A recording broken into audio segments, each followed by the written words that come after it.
Hello, good evening, SC viewers. This is Satellite Media. If you are new to the channel, kindly like, share, subscribe, and please do not forget to hit the notification bell.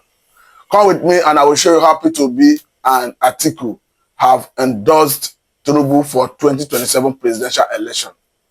Remember that in the build-up to the 2023 presidential election, there were arguments, serious one by stakeholders, to amend some relevant sections of the Electoral Act to enhance credibility in the electoral process. As you have it, INEC was put under pressure, and at the end of the day, they amended some relevant sections of the Electoral Act, particularly the area that deals with transmission of election results. And INEC was given the liberty to determine the mode of transmission of election results in that Electoral Act. And before the election proper, when INEC will come up with a guideline, they were emphatic that they were going to transmit election results electronically. Though before the election, during the election anyway, INEC reneged and they gave excuse of network glitch. A situation that made Atiku and Obi pursue that election, challenge that election up to Supreme Court.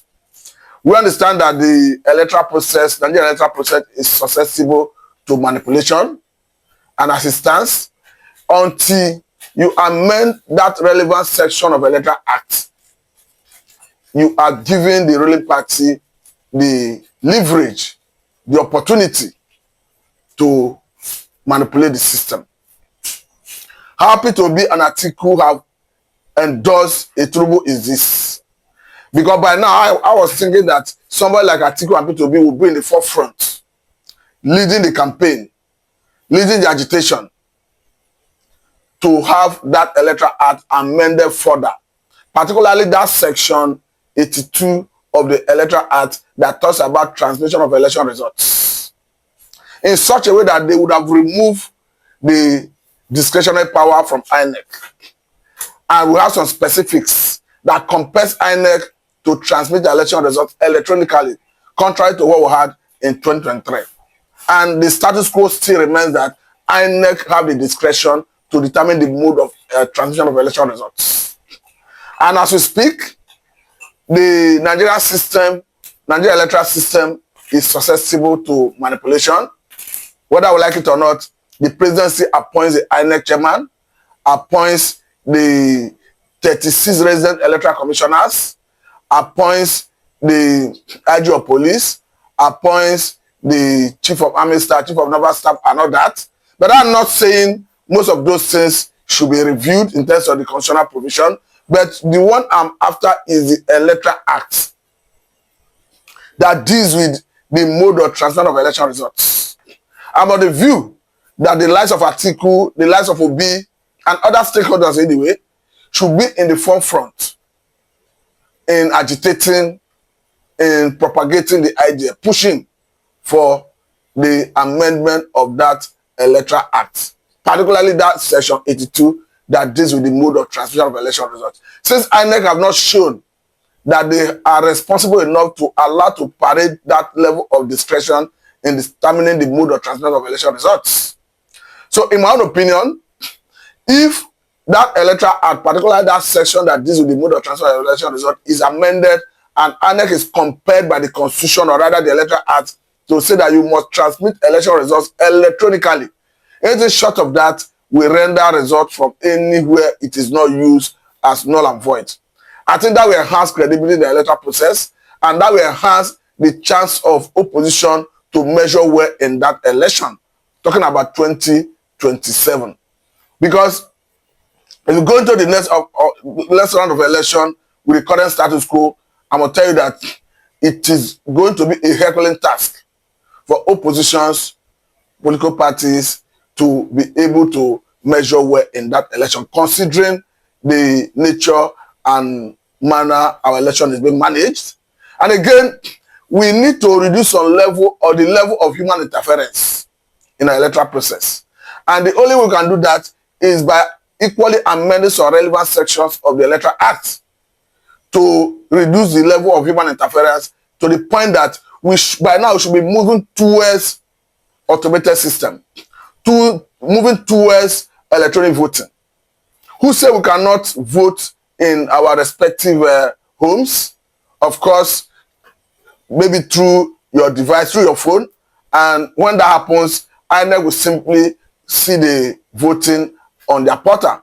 That way, everybody, all the stakeholders, including election monitors, both local and international, will be following the result as it trickles in. Even at the level of political parties and individuals, they can equally follow through and see what is happening. But even if we are not yet getting to the point of electronic voting, but the area of transmission of election results, I think it is paramount if we must have a free, fair, and credible election come 2027.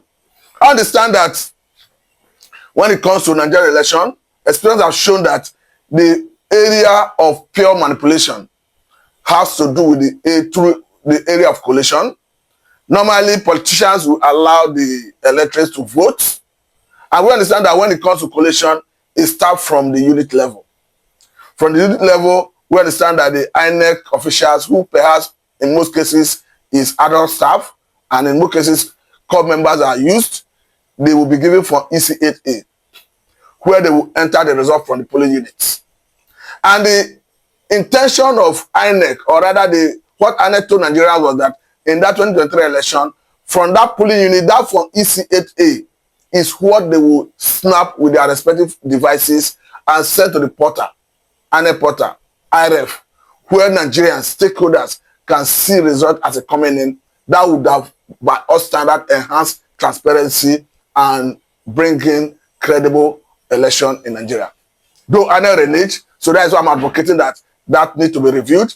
Then again, from that polling unit, you are taking it to the ward level. Where you get to the ward level, you bring in all the results from that from respective units in that ward and enter it into for EC8B. At this level, from polling unit to ward level, manipulation have set in. From ward level, you move to local government level. You equally continue with the manipulative system.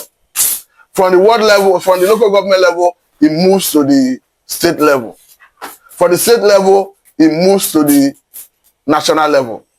So the point is, if you can do away with this manual collation by a way of amending the relevant sections of the Electoral Act, ultimately you would have dealt with the issue of manipulation. So that is where I am even faulting the likes of Obi and Atiku that are not doing enough, because by now I expected that they should be in the forefront or the vanguard of the agitation for the review of the Electoral Act. But we are not. Instead, we are seeing other area of political engagement, talking about alignment, the alignment. We have seen recently where a P2B and Atiku and El-Rufai, the former governor of Kaduna State, are already coming together in what already looked like forming a new alliance. I'm not saying it's wrong to form alliance, but the point is, it is irrespective of the level of alliance we are forming. If these issues that have to enhance, that need to enhance credible, free and fair election is not addressed, all the effort put together to form the alliance would have been a waste. But at the end of the day, if somebody can rob the whole electoral process, I don't think the alliance is of any value. So this is a direct challenge to the man P2B himself, and it's probably a direct challenge to Atiku Abubakar, that there is need to review our electoral acts. And in reviewing it, the man Atiku and Obi should be in the forefront because they are major stakeholders. They are the ones that contested the election in 2023, and they are the ones that challenged the process from the level of Presidential Electoral Tribunal to Supreme Court, because they were not satisfied. It's not as if they were only ones that were not satisfied, but the point is they should be in the forefront in leading that crusade to have the Electoral Act reviewed. Otherwise, we are going to come after the 2027 presidential election and still be repeating the same thing. Because the way it stands, we have seen the presidency and the president who have consistently maintained that they are not perturbed, they are not bothered about the alliance that has been formed. I know that could be political anyway. But the only thing that can bother the presidency, the president, is if there is guarantee that there will be free, fair, and credible election. That way, the president, the presidency handlers, we know that they will reach out to the electorate, who are, of course, the ultimate people who will hire and fire anyone who will want to go into Aso Rock. And until we get it right with the electoral process, I must tell you that until we get it right with the electoral process, leaders will not be accountable to the people, whether at the level of the state government level, whether at the level of the federal level, whether senatorial level, whether House of Assembly, whether House of Rep. Until we get it right with our electoral process, those leaders who go there will not be responsible to the people. Because if a senator, a House of Rep member, a governor, the president knows that he must go there through the genuine vote of Nigerians, each time the people say something, the president will listen.